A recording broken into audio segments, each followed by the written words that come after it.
But the only thing that you need to make sure that you do with a tournament is your rule set, training your refs right, and make sure you are doing an adequate job of promotion and advertising. You lock those 3 things down on point, I promise you will have a great event. If you underestimate the importance of a properly trained ref, your tournament's going to suck. Some of you boomer field owners are like, I'm too old for Instagram, I don't understand it, and I'm also too ignorant to let anyone that understands it run it because I'm an avid control freak. If you set up a tournament with profit as its infrastructure, it will collapse because profit is a weak infrastructure. A strong infrastructure is an investment in the community. You need to remember that. Tournaments need to be about the competitive community. If you take the time to build a solid competitive community around well-run tournaments, players will pay $30-40 plus BBs for a tournament because they know it's going to be a quality event that's professionally run because you take it seriously. The golden rule for airsoft tournaments is that the integrity of the event always needs to come first. In-house, single elimination, TDM style tournaments. You're dang right I'm wearing a Project N1 shirt as I talk about tournament rules and not being snowflakes.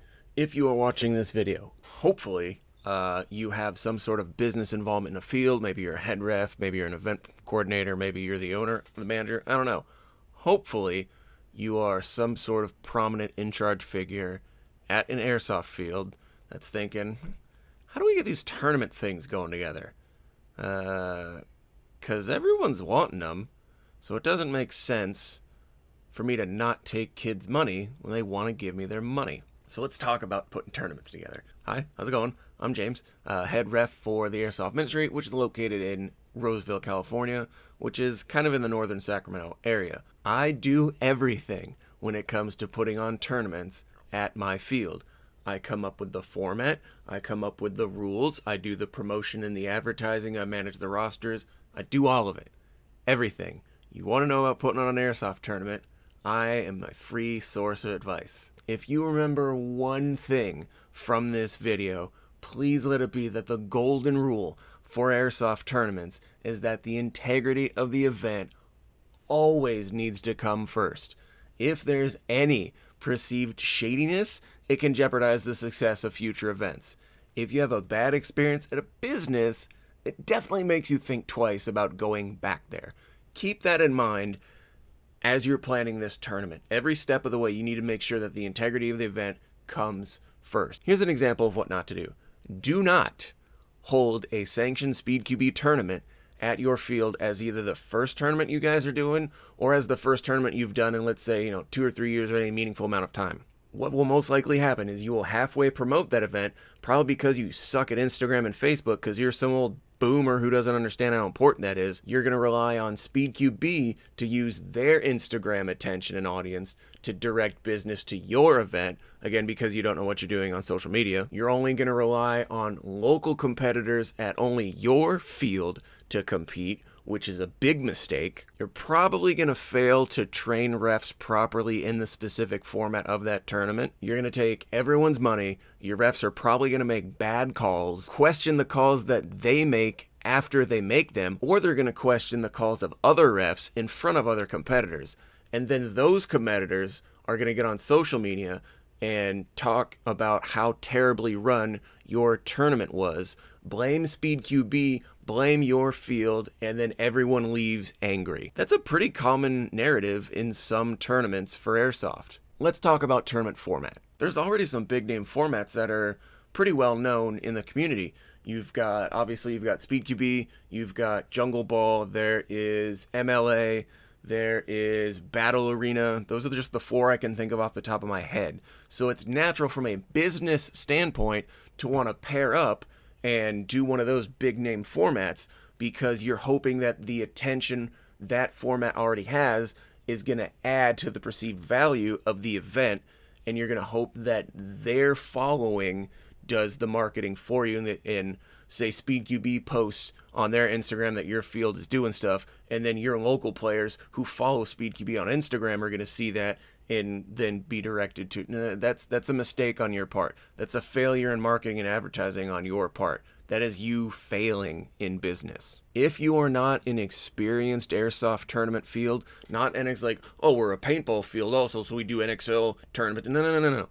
If you are not an experienced airsoft tournament field, I'm begging you, do not go to these larger formats and go, hey, for our very first tournament, we're going to do a Speed QB tournament. Ooh, there's a solid chance you're going to screw that up. Please just start with in-house tournaments. There's a few ways you can kind of get around that. And the reason I say that is because it's very rare for a format to provide ref staff. Everything comes down to how well your field refs are trained. If all you're doing is providing a facility, so let's say Speed QB approaches you and says, hey, we want to have a tournament at your field and we will provide refs, you're good to go, baby. Because in that relationship, you're only a facility. There's really no way you can screw that up because so much of what happens in tournaments falls on refs. If you're only providing a facility, you really need to communicate that. You really need to say, hey, these guys are hosting this tournament, they're providing the refs, blah, blah, blah. But you need to make it fairly clear that there's a line between the format and the facility. I've seen it happen where a format approached a field, said, hey, I want to do this at your field, I'll provide refs. The day of that tournament, that format's refs weren't able to show up. So then the field had to pull from their own ref staff that had no idea about what the tournament rules were, and now they have to ref a tournament under a rule set that they haven't been familiarized or trained on. And it caused some it wasn't a bomb, but it caused a lot of issues that could have been resolved had they just had a day to really train themselves on the format and the particulars of that format. But in that instance where those refs weren't trained on the format and some questionable calls were made or there was some confusion on the field, it put a bad taste in everyone's mouth on that format and no one wanted to compete in it again because the integrity of the event was compromised. We see this golden rule thing that I talked about. Now, that instance was not anyone's fault. It was no one's fault because you can't guarantee everything's always going to go according to plan. As a business, you have to have contingencies. So if a format approaches you, said, hey, we want to rent your field and we're going to provide ref staff, all we need from you guys is to handle check-in, to handle chrono, and then, send them our way. But all we need from you is a facility and we'll ref the tournament. Cool, good to go. But contingency operations dictate a smart business person should plan for, how can this go wrong? What are all the ways that this plan can go wrong and how will I be impacted?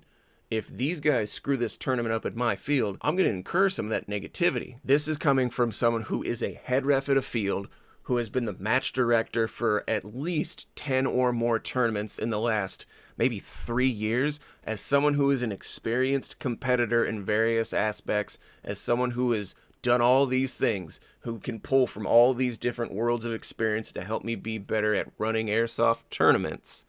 I really recommend for your first, if you've never done tournaments before, for your first 3, please just do in-house, single elimination, TDM style tournaments. Team Deathmatch is the easiest rule set to create a tournament around.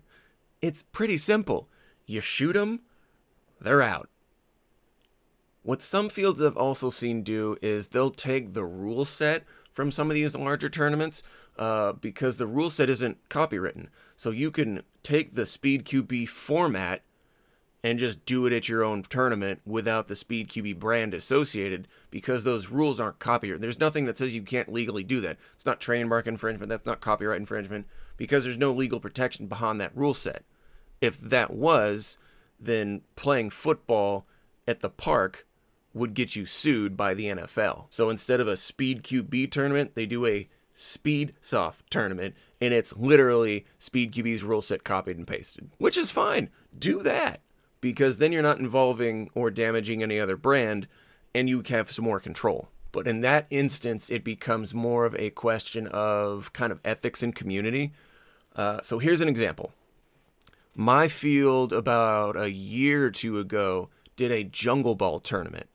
Jungle Ball was born and raised in Project N1. About a year or so before I did that tournament, I was at Project N1 and I asked their owner, hey, would you guys be cool if I did a jungle ball tournament up north at my field because these kids are asking for it? Now, I hadn't realized at the time that they had never had a jungle ball tournament at N1, so I wouldn't have felt right to have the first jungle ball tournament ever not be at Project N1.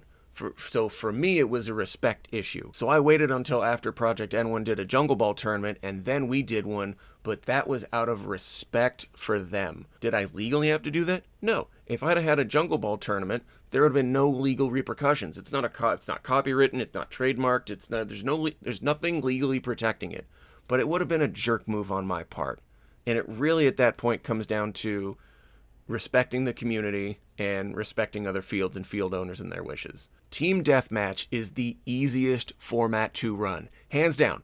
Everyone knows and plays that all the time on weekends. Your ref staff will already be at least familiar with it. Even if they've never refed a tournament, they will still be familiar with Team Deathmatch. I'm begging you to do an in-house TDM tournament for your first 3 tournaments while you kind of figure out, like, okay, what works for our registration, what doesn't work, what advertising works, how do we like our rule set, what do our players think, how did our prize, for you to build up data for which to go forward with and get these lessons learned. Let's do like 3 tournaments that are only TDM. You can do 3-player, you can do 5-player, it doesn't really matter, but it starts to get confusing when you do like points. Like, okay, this action is worth this many points, this action is this. No. 3-on-3 or 5-on-5. Whoever kills the most amount of players wins at the end. Ta-da! No points, no math. If you want to get creative with that TDM format and do a little bit of wordplay, or maybe you want to appeal to specific demographics, you can take just that TDM style format, take a few rules tweaking, and call it something completely different. So you could have a TDM format, but everyone has to wear military camouflage. Cool, you call that a milsim tournament if you want. You could take a standard TDM format and allow drum magazines, and you can allow, and triggers can be as long as you want, trigger guards aren't required, and you just call that a speed soft tournament. Cool, that's fine, because the concept is still the same thing. Now we're just kind of appealing to different demographics, and we're sort of playing with semantics to appeal to different demographics. That's fine. I've done that maybe twice. I've done a speed soft style tournament, which was really just marketing.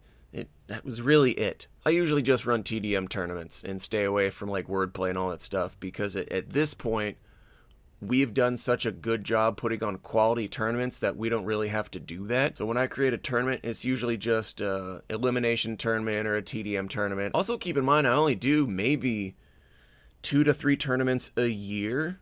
I think the most I've done was 4, but now we really only do about 2 or 3 a year, and even then it's probably down to closer to 2 because of, low staffing or, this, that, or the other. If you wanted to run tournaments every 3 months, you could do that. Say January, May, and September, you could have speed soft tournaments. Cool. February, June, and October could be your milsim tournaments. Really just depends on what kind of players you have. But as far as the general format goes, it's all the same. Usually the appeal of tournaments is it's not a weekly or a monthly thing. It's a special event. So too many tournaments may kind of water down that participation. You can start with a 3-player format if you want. If your field doesn't have like a huge competitive player base necessarily, which is what we started with for the longest time, was 3 players. Because if you're talking about a 5-player roster, there's really like 8 or 9 dudes on that team as a whole, and they can pick 5 guys. If you're doing a 3-player tournament, you're probably going to get teams with no more than about 5 players total on the roster. So it might behoove you to start with like a 3-player format, and as the tournament scene kind of grows in your field or your area, you go up to 5, because now more players are really interested in competing. Think of tournaments like a new product, in the sense that it might take some time before you see a consistent demand and participation. A couple weeks ago, I just finished a 5-player TDM format, and I had 13 teams register, but we only had about 10 show up. 10 5-player teams, and I charged them $20 a pop. I will get into pricing and how you judge that in a second. But, 2 years ago, there's no way I would have been able to consistently get a 5-player roster of 10 teams as easily as I can get it now. So that roster got filled up pretty quick within the first couple weeks. Among those 10 teams, I had 2 teams that were filled with field regulars, but it was their first time competing in anything airsoft related. And I also had about 2 teams that came from about maybe an hour and a half to 2 hours away just to compete. So my field is in Sacramento, California, if you want to pull your map out. I had 1 team that came from the Bay Area, so kind of like the Brentwood area, and then I had another team that came from Modesto. Both of those cities or those areas are about an hour and a half away, give or take traffic and whatnot. But they came from more than an hour away just to compete at this one event. And they are not regulars to the field. Those 2 teams don't regularly show up. So when you get these special events, you will attract teams and players from up to an hour to 2 hours away just because it's a special event. And it's probably because not a lot of fields in that area are holding tournaments, so now you're tapping into a new niche demographic. Don't only think you can only do tournaments for regulars. We used to do rental wars, and we had rentals only. Rental guns, rental magazines, and field BBs. The only thing that a player could bring to use was their safety gear. That was it. But it was field provided, 1 magazine, 1 rifle, and BBs. And we would scatter additional magazines and rifles throughout the field in case a rifle went down or they ran out of BBs. So there's a little bit of a skirmishy part of it. Those rental wars did real well, and especially with newer players. Because if you have a rental tournament before your regular play, well then you can just add on there like, hey, if you compete in this tournament, the tournament fee also includes, regular field fee and rental stuff.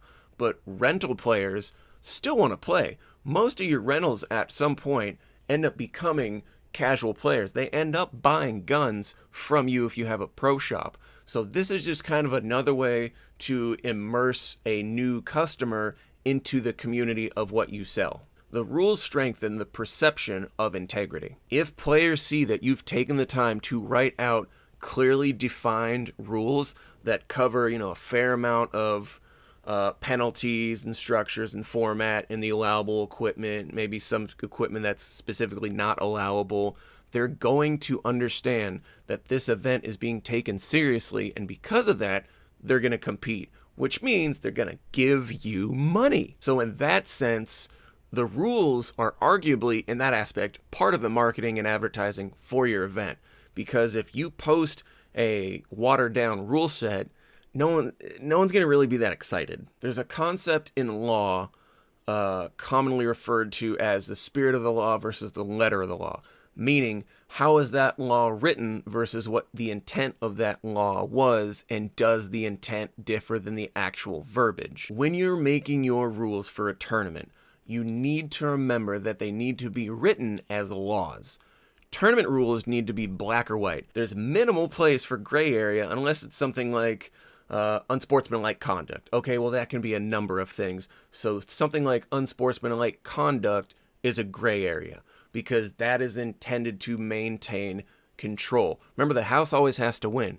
Unsportsmanlike conduct is supposed to be ambiguous, so the house always wins. If we look at football, they have rules for everything. You look at all the major sports, they have rules for everything. And if it's not clearly defined, then it usually falls under something like unsportsmanlike conduct. This is contrary to weekend recreational play because that mindset is usually, we're just here to have fun, which is correct. During weekend rec play with casuals and rentals, you are just there to have fun. During competition, they're there to compete. Really, they need to be there to win. You can have fun in competition, but the competition comes first. The written law concept is the best example of tournament rules, and it's one of the reasons my tournaments have been so successful. No one can really exploit the rules. If someone finds a loophole in your rules, you failed at writing rules. So you need to think of your rules like vehicle or traffic code. Look up whatever state you live in, look up what defines failure to stop at a posted stop sign.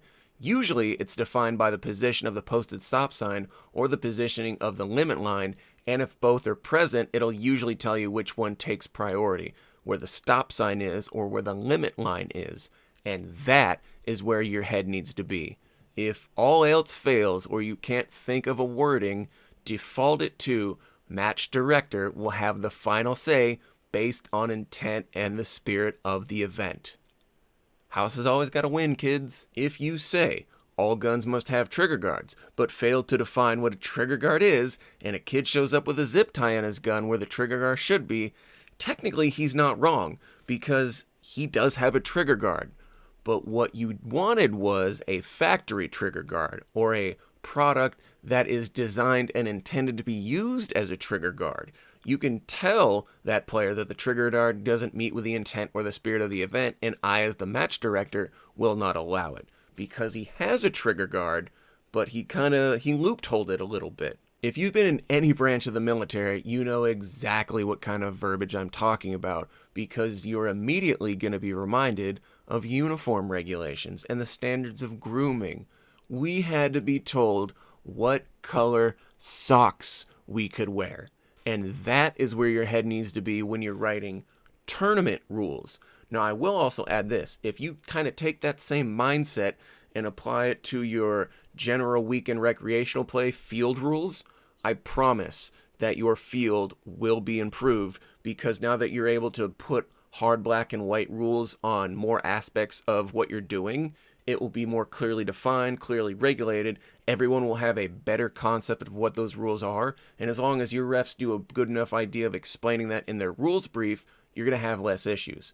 We don't have a lot of issues at my field because we're pretty clear about what is and is not allowed. I will pull the youngest child forward, have him turn around and say, I can shoot this kid point blank in the back of the neck, and it is field legal.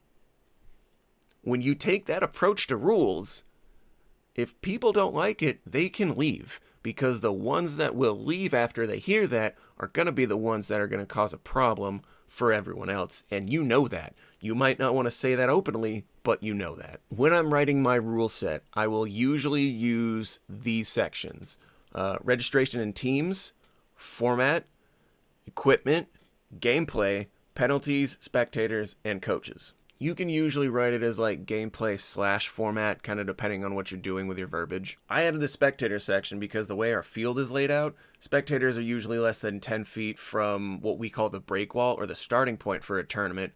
So we did have a couple instances of players from other teams pointing out player positions to their buddies who were on the field. So we had to address that. I don't allow subs, because I don't want to have to buy an extra prize or trophy and then have the team that won not have a sub, and then I'm like, okay, what do I do with this? Just give it away? Do I eat it? What do we do? I will allow coaches, which usually is kind of like the gear mule. So a coach for my tournaments is someone who's allowed to be on the sideline, so kind of like in the dead box area. They're allowed to have Odin speed loaders, extra BBs, extra magazines, batteries, stuff like that. So they carry like all the extra gear, and they're also allowed to quietly observe what's going on within a sort of a limited space that I give them, and they're allowed to sort of corner or give pep talks after the match. So as they're reloading their magazines, they go, hey, Johnny, you went left, but your gun was on, you were doing this with your gun, let's try this. Hey guys, try doing this off the break, let's do this play, so on and so forth. That is what I allow coaches to do. I'll specifically show you what I'm talking about later, but if you go to the Airsoft Ministry's Facebook page and you check out the event section, feel free to look at the past events and look at the tournaments and how I write my rules. You have my permission to copy and paste and use whatever the heck you want. If you like that rule set and the way I do it, bro, take them. Take the rules. I don't care. Please take them. If that's going to help you guys make a good tournament, God bless you. The last tournament we did in July, the one that had 10 5-player teams, it was double elimination. And I'll talk about that in a second. We started check-in chrono around 9 a.m., confirmed and finalized roster around 10. We did a rules briefing about 10:30.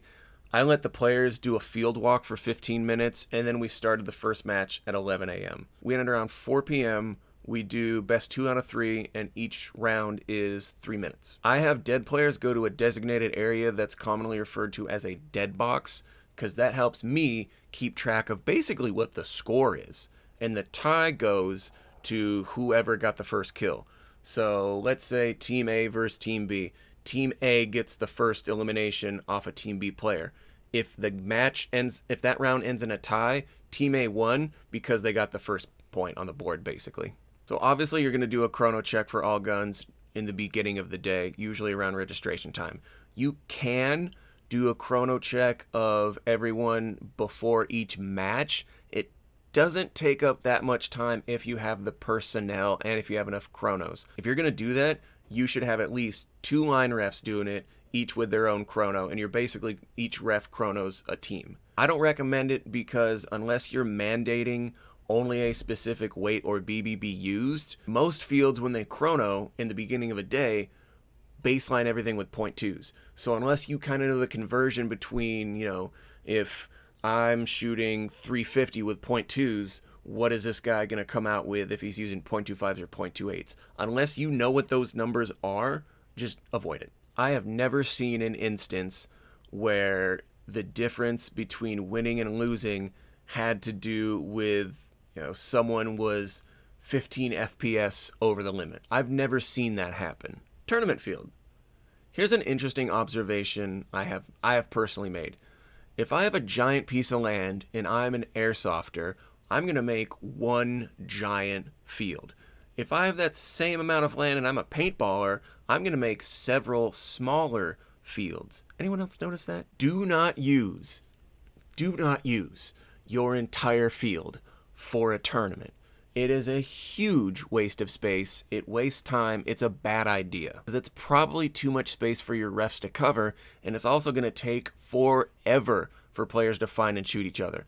The current Airsoft Ministry field is about 260 by about 125 feet, and we only use the first quarter of it that we call the near side because I don't want to wait all day for players to shoot each other. Keep the field size small to encourage action and to keep the engagements close range to potentially minimize no calls. If you're doing a standard TDM tournament, look at the field size that Project N1 used during their Speed QB finals. Look at the CQB Cities tournament field. That's a pretty good size. Granted, both of those are more barricade only style, like what you would see in like Speed QB or an NXL. So if you're like a big CQB field, just hack a section out and just use that piece. Another reason you're going to want to use a separate field is tournaments take all dang day. No effective tournament is started and finished within a matter of 2 hours. How many teams did you have? 3? Get out of here. So if you have a big field and you effectively section it off with like nets or with wood or something, but you put in a physical barrier, then you can run a tournament and also run your regular rec play at the same time. Unless you're willing to shut the field down until the tournament is done, but most fields are not willing to do that because it's going to cost them revenue. There have been fields who didn't plan their time right and had to cut a tournament short so they could get their rec players on there and the rentals on there and do their regular weekend thing so they could keep that sweet weekend rental money coming in. If you do this, you've lost the integrity of that event and of future events because you just told that customer demographic of competitors that they're not as important as the weekend rentals and the casual players, and you only care about money. If you normally charge $25 for an entry fee and you got to charge, say, $35 per player to help recoup the cost of prizes and potential revenue lost from that sweet rental weekend nectar, yeah, do it. If one not great weekend is going to sink your ship and close your doors from good, you are doomed to close anyway because you clearly suck at business and don't know what the heck you're doing. Put tournaments on a separate field or tell everyone that Saturday will be tournament only play. Prizes! So our field level tournaments are $20 per player. Our normal field fee is $10. Look, we're a nonprofit Christian ministry, so we're $10. Generally, the first place prize value is usually double what the tournament fee is, and I award trophies and prizes to all players from the top 3 teams. If my field fee is normally $20 for rec play, it's reasonable to charge 30, maybe even 40 for a tournament because it's not rec play, it's a tournament, which makes it a special event, and there's a chance to win a prize that's worth more than the tournament fee. If my tournament fee is $20, first place prize should retail around $40. Second place is usually about a fourth of that, and third place is usually the cost of the tournament fee. So last tournament we did, I charged $20 per player. The first place prize was a Matrix gun bag, which retailed at about $36 before shipping costs and stuff. Second place got 11-volt batteries, which Evike still hasn't sent me, but I'll get to that in a second. And third place got a bottle of BBs. Cool. Ta-da! I've done tournaments where I just gave prizes and not trophies, and dudes didn't like it. Some of them actually said that they would prefer a trophy over a prize because the trophy, I guess, is like more unique to the event. So, say they win a Matrix gun bag. Cool. That doesn't mean anything because anyone can get one of those. But a trophy is prestigious because it commemorates that they achieved something, if that makes sense. I try to be fairly generic with prizes and pick stuff everyone can use, kind of no matter what gun they have. If your field has a retail shop, you really shouldn't have any issues. If you don't have a retail shop, you're for sure going to want to make sure that you have your prizes no later than 2 weeks before the tournament, in case you order, 5 Matrix gun bags and 5 11-volt batteries, but you open the box and figure out that Evike didn't send the batteries, just the gun bags, and your tournament's the next day because you assumed Evike was going to send your order the way you order it. I recommend a double elimination bracket because it gives the players the opportunity to compete twice before they get kicked out. Unless you're doing like a higher level tournament with like more expensive prizes or something like that, you could get away with a single elimination format. But really, if you're doing like your first 3 tournaments, or if you're kind of keeping it sort of like casual level competition, look, just do a double elimination format. It gives kids more opportunities to enjoy competing, and it also helps you sell whatever your tournament fee is. If you're having rec play after the tournament, I recommend tournament fee also covers general play for when you're finished with the tournament. So for $30 to $40 per person, they get tournament fees, guaranteed 2 matches in that tournament if it's a double elimination, field fee for that day, and a chance to win a prize and a trophy. Even if they're the first team eliminated, they still got to compete twice, and now they can just go hop in and just play for the rest of the day like it's a regular weekend. That's a win, in my opinion. Ref training. If your refs haven't been Airsoft tournament refs before, you need to train them. I don't care if they've regularly refed for the NXL finals in Vegas or if they've been weekend refs for the last 4 years. None of that matters, kids. If they haven't refed Airsoft tournaments, then they're not qualified and you need to train them. Your refs, more than anything else, will represent the integrity of that tournament. And in a game where honesty is a known issue, these refs got to be on point. Just like how your rule set needs to be on point, your refs need to be on point. Listen to me. A ref for a tournament either did or did not clearly see a penalty. There's no, If they're hesitant, then the answer is no. You either did or did not see a penalty. That's it. That's how they need to think. Do not let your refs argue a call. If a ref saw something and penalized players for it, but a ref tries to dispute it, your integrity for that event is going down the drain. Your Airsoft tournament refs need to understand that unless they were standing in the same position at the same time, staring at the same thing that other ref was, they need to keep their mouth shut. Because maybe that person saw something from a different vantage point that they didn't see.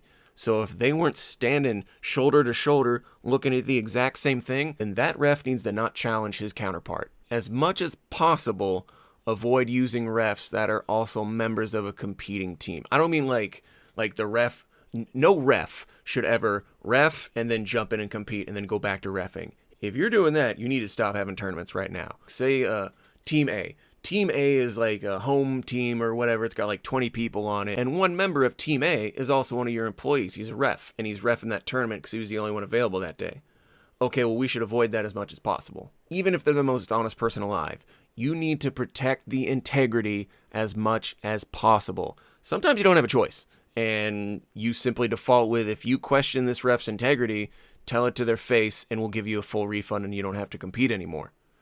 Sometimes you might just have to hold people to the fire and go, you either trust them or you don't. The biggest challenge for a new tournament ref is the DNC rule, or the did not call. I took this rule out of Speed QB. For all my tournaments, penalties aren't assessed until the round ends, and if a player didn't call a hit, no matter what, his team loses. I've had experienced weekend refs that have never done tournaments before hop in, and because I failed to adequately train them, they'll call players out when they see it, because that's what refs do on weekends. That's what they've been doing for, since they've started being a ref. You see a player get hit, you go, hey, you're hit. In a tournament, that interferes with the natural course of a round. We have to restart this. Sometimes I'll have a ref ask me to clarify what they saw, and then we discuss the rule, and then the ref makes a call. That's common. Like, I'll get either a thumbs up or a thumbs down, or I'll go to each ref and go, hey, what do you see? Oh, I didn't see anything. We're good to go. I'll go to another ref and go, hey, what'd you see? Well, this guy did this thing, and I saw this, and this happened. Oh, well, that's not part of the tournament. That's not a penalty. We're good to go. Oh, okay, well then, that team won. A ref had a guy who let a burst go instead of semi. The player said, whoops, switched back to semi, and then kept going. Even though it was a semi-only event, the action didn't directly impact the outcome of the round. It didn't really violate the spirit of the event, so he didn't act on it. He didn't mag dump, he didn't full auto. It's just his safety was loose. It went to full auto, went like, oh, nope, my fault. Switched back to semi, kept going. Okay, that's fine. That's not a penalty. He just had a mistake because his actions didn't make it look like that was intentional. Okay, that's fine. But since it didn't directly impact the outcome of the round, we didn't see a reason to penalize the player for it. We gave him a warning, like, hey, this is a warning, and if this continues to happen, we're going to interpret that as this is a pattern of behavior that you're intentionally doing and will penalize you. But one warning, don't do it again. Keep rolling. Match director or the head ref needs to be watching your line refs to make sure that they are doing their job. If you have a 14-year-old tournament ref who's on their phone during a live match, you got a problem, because now the integrity of the event is at risk, and you have to call that ref out in front of everyone so that the competitors know that the integrity of the event comes first. Like, hey dude, get off your phone. Are you out of your mind? To this day, I'll still make the mistake of allowing field refs to be tournament refs, but I neglect to give them adequate detailed training. I'm just now starting to formalize and structure a training program for tournament refs. But let's keep in mind, the only qualification that you need to be a ref is a pulse. There is no such thing as a structured, recognized training program for field refs, let alone tournament refs. It doesn't exist. You just throw people in there and pray for the best. Sometimes it works, sometimes it doesn't. During rec play, you can get away with that. During a tournament, if it was found out that an NFL referee wasn't trained and was just some dude that liked football, people would riot in the streets. Let's talk about the vibe of tournaments and competitors, man. As a whole, generally, we really don't take rec play that seriously unless you're some kind of tryhard. Rec play doesn't really have a win-loss criteria. If your team captures all the flags on a regular Saturday play with Reynolds, okay, you won the game, but what did you win? Did you win something tangible? Did you win something intangible? Like, oh, we won. That's why when players ask me, like, hey, who won that match? I just say, everyone wins when you don't do drugs. Okay, yeah, you won, sure. You're the only person that won. What do you get out of that knowledge? Nothing.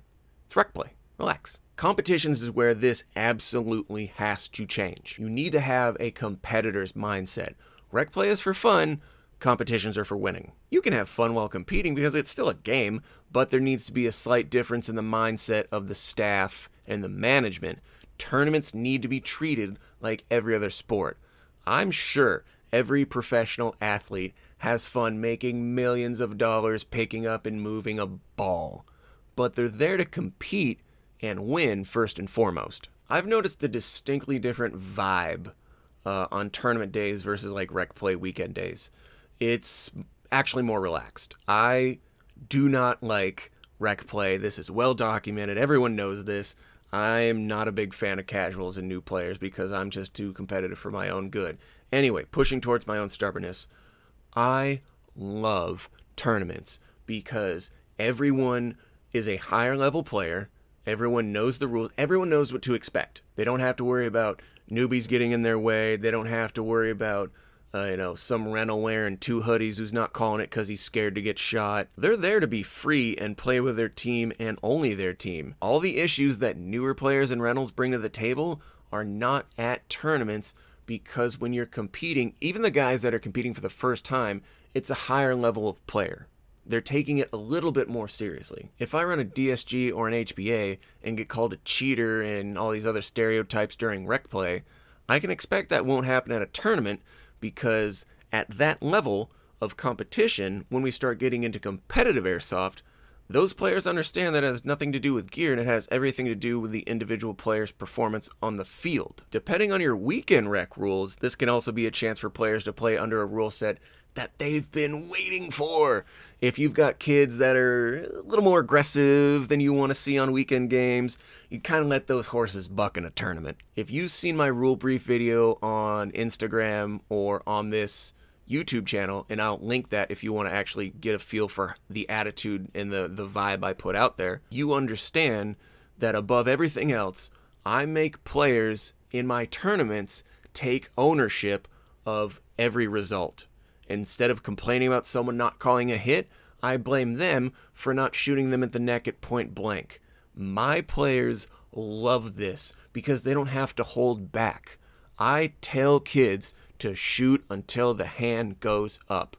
I've never had any crazy instances. Like most players or most field managers will hear that and go, no, shoot till the hand goes up. Oh no. Relax. Tournament players just shoot about 5 or 6 times or until they see the hand goes up. Once that hand goes up, whoop, they switch targets. It's never become a problem. It's not a problem because at this level, it's a more hardcore user of the product. They have a better understanding of the overall concept of operations of a tournament and of the gameplay. See what we're doing here? My realm, advertising and sales, and a little bit on kind of the admin side of the tournament. If you're an indoor field, it wouldn't be unreasonable to mandate tracer units and tracer BBs at tournaments because now it's a little bit easier for the refs to see where BBs are going. Plus, if you're an indoor field, most of your players that want to compete are going to have that gear anyway. If you have a retail shop at your field, well, now you can focus on some sales of tracer units or tracer BBs. Maybe you can have a sale on tracer units 2 weeks prior to the tournament. That's something you want to do. Maybe you can have a little sale on tracer BBs. Or you can use tournaments to generate demand for some of the products in your store. Let's give you an example. 2 weeks out from the tournament, you put an IG post up that says, hey, remember that tracer units and tracer BBs are mandatory for this tournament. But if you prepay for the tournament, you can get a 10 or 15% discount off on tracer units and tracer BBs if you've already prepaid or pre-registered for the tournament. I'll go into pre-registration in a second. That's not really a bad thing because if you're going that route, you can kind of guarantee some sales numbers a little bit better than, any other week or weekend because you've created a special event with a prerequisite of tracer unit and tracer BBs. So if you get tracers for, let's say, $10 per 2,000 of .25s and you retail them to your players at $15, you can knock it down to 12 or 13 for competitors only, maybe limit it to 3 bottles. That way, competitors aren't going to use that little discount to clear your inventory out. That's reasonable. If your normal field fee is $20, I really recommend you think twice before charging more than $40 for a tournament because you know dang well you're going to be also making some money off of the sale of tracer BBs and tracer units. Or if you want, you could do like a big package. So let's say for a field tournament fee of $50, you get a bag of BBs or 2 bags of BBs or whatever you want, plus the tournament fee, which means that you can win, any of these prizes, plus you're guaranteed 2 matches minimum, plus after the tournament fee also covers the field fee. If you want to like bundle all that together for $50, that might be a pretty good deal. You want to make sure that you're not getting too greedy with tournaments, because a lot of players will just see that tournament as a cash grab on your part, and it's going to water down the product. Tournaments need to be about the competitive community. If you take the time to build a solid competitive community around well-run tournaments, players will pay $30-$40 plus BBs for a tournament because they know it's going to be a quality event that's professionally run because you take it seriously. I've seen fields make tournaments that were kind of a clear cash grab short term, and it pissed off that community of players. You pissed off a demographic in that sense. If you set up a tournament with profit as its infrastructure, it will collapse because profit is a weak infrastructure. A strong infrastructure is an investment in the community. You need to remember that. When I create a tournament, I always put everything except the roster in a Facebook event. So the rules, the entry fee, prizes, everything. I take screenshots, not pictures. I don't take my phone and take a picture. I take screenshots from the phone, crop it down to whatever I got to do, take those screenshots, make it a hard post on my field's Instagram, take that hard post, make it a story, and I turn that story into an event highlight. So this is the Facebook event for the tournament we just did. Notice all the rules. I have a quick summation of sort of everything, just some quick bullet points.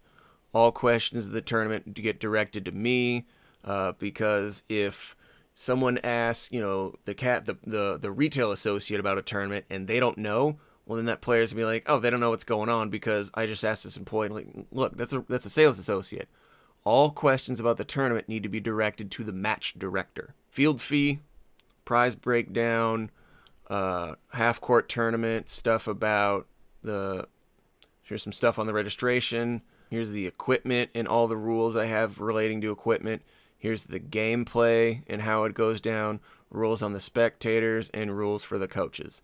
So I take screenshots of all of this, and I'd make it into an Instagram post. So this particular one I organized around the Corona time, so we weren't really sure when this was going to get done. But if you see in the description, I ended up putting the date. If we look at this first part, well, then this is literally screenshots from my phone. But it has all of the rules and everything you would need to know. I then take that and I turn it into an Instagram story, which then ends up becoming, so this is for a different event, but it becomes a highlight. My Instagram highlights for the field act as like a bulletin board for all players. So if I get a DM that says, hey, I have a question about this tournament, I tell them to check out the Instagram highlight on our bio. I am not going to waste my time answering the same question over, what day is a tournament? What day is a tournament? What day is a tournament? What day is a tournament? How much is a tournament? Hey, dummy, go to the Instagram bio. That's why it's up there. I don't say it like that. I usually say something to the extent of like, all questions have been answered on the Instagram highlight on our bio. Bing. I think pre-registration is a waste of time. If someone wants to compete, they DM us on Instagram and I add them to the roster. The end. If you need to make kids pre-register, you probably suck at marketing, and I want to know how you've been in business for this long. I've never done pre-registration, I've never had to do pre-registration, and I'll never do pre-registration, because if you do a good enough job at generating interest online, you won't have to pre-register, because kids will actually show up, because you convinced them this is going to be super fun. And the way you did that was Instagram posts. Yeah. Some of you boomer field owners are like, I'm too old for Instagram, I don't understand it, and I'm also too ignorant to let anyone that understands it run it because I'm an avid control freak. If the roster fills from DM requests, I just have a waiting list. You can usually expect about maybe 2 or 3 teams not to show up. If you've got a 13-team roster, usually they just kind of end up sleeping in. It's like, oh, I slept in and none of us felt like going. All right, that's fair. If everyone shows and the wait teams show, screw it. Take their money, throw them in the brackets. Who cares? When a team DMs me and says, hey, I want in on this tournament, I get their team name, because sometimes it won't come from a team's Instagram. Sometimes it'll come from a player. So I get the team name and post it as an Instagram story that said, Team A has registered for this tournament. This many spots are available. DM us to get on the roster. Every time I've done that, I'll get 1 or 2 teams hit me up and go, hey, add us to the roster. Cool. And I'll just keep circulating that over and over again, because you keep putting that in people's minds. If you only do 1 hard post for a tournament and that's it, and you don't repost it as a story or anything, you are actually doing damage to your own event. What are you doing, bro? A couple times a week, I will put up the main roster of all the teams that have registered, and then I will tag each team on an Instagram story, and that sends it to them. And then usually, because kids love attention from fields, they will repost that. Well, guess what? Your competitors are now doing part of the advertising for you for free. You just have to not be such a boomer. Don't be afraid to call teams out either. If you've got a local team that hasn't signed up, post it to your Instagram. Say, we're still waiting for Team B to register for the tournament. Don't call them, say they're scared or anything. Just say, like, where's Team B at? Do they not want to compete in this tournament coming up on this date? And usually they'll be like, oh yeah, for sure, add us to the roster. Boom. If you aren't posting to your Instagram and Facebook at least 3 times a week, how are you still open? Do you hate money? Is that why? For the actual brackets and the ranking and all that, I use challenge.com. If you're still writing brackets on pen and paper, you've either got some weird system of bracket that you've created on your own, or you're just an ignorant boomer. Throughout the week, you need to be posting IG stories about the tournament. What's the roster look like? What teams have registered? Answer a random question. Take a picture of prizes. Call other teams out that you want to see sign up that haven't signed up. You need to be talking about this event at least every 2 to 3 days. Otherwise, again, you're shooting yourself in the foot because you clearly hate money. What helps me really keep everything organized is Instagram now has 2 sections in their inbox for DMs. They have primary and general. So all of the teams that have registered for the tournament, I keep them in the general DM inbox in case I need to get a hold of one of them, or in case I forget who's, completely registered, or if I need to tag them in something. That's what I do. Who gets blamed for what? Roles and responsibilities. Match director is in charge of everything. They're the final authority on all decisions, and they keep the brackets updated. Depending on how involved your match director is, they can sort of be the flow. So let's say you make your team announcements, Team A and Team B on the field, Team 1 and Team 2 are on deck, Team Red and Team Blue are in the hole, if you kind of want to go, but they keep everyone on their toes. You are for sure going to want to put the brackets link in your Instagram bio for the website. Because if some kid comes up to you and says, hey, when am I going up?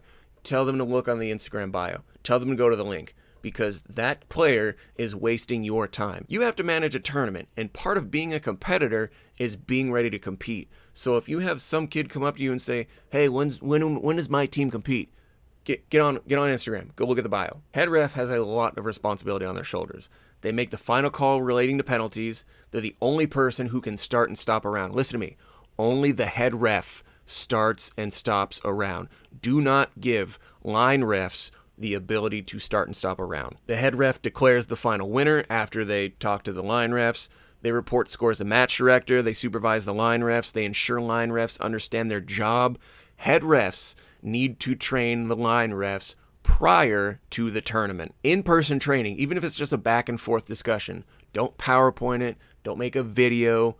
In person. If you underestimate the importance of a properly trained ref, your tournament's going to suck. A line ref kind of gets the easiest job. You assign them a section of field and go, this is what you're responsible for. If you see anything, tell me. That's kind of it. They can also usually, they're the ones that chrono guns and inspect gear to ensure compliance. You can have line refs supervise the break also. Look, sometimes I do, sometimes I don't. If I have the refs for it, I will use them for it. I've ref tournaments where I was the only ref for the last like 2 or 3 matches. Hey bro, sometimes that's how it goes. The match director can also be the head ref. That's what I do. So it's usually me and 2 line refs, and they usually have to leave before like 1 or 2 because it's the weekend and they're 15 and they're supposed to do something with their family later that day. Cool. That's the reason why I openly tell my players to get aggressive, because I'm the only ref and they need to make sure that they're giving other competitors a reason to call the hit. Nothing else is really that tournament specific. Sign-in registration is usually still the same unless you're trying to do something different. So if you have like your sales associates doing check-in for rec players, they can do the same thing with tournament players. You go, oh, you're here for the tournament? Okay, you get a different color wristband. That's basically it. But the only thing that you need to make sure that you do with a tournament is your rule set, training your refs right, and make sure you are doing an adequate job of promotion and advertising. You lock those 3 things down on point, I promise you will have a great event. If you didn't, you probably suck at business. If you have any questions, DM me on my Instagram at ASM_Caber. If you want to see rules, examples, or any of that, go to the Instagram, go to a field's Facebook, take literally whatever you want. If it helps you do a good tournament, God bless you. Caber, who the f*** are you, nerd?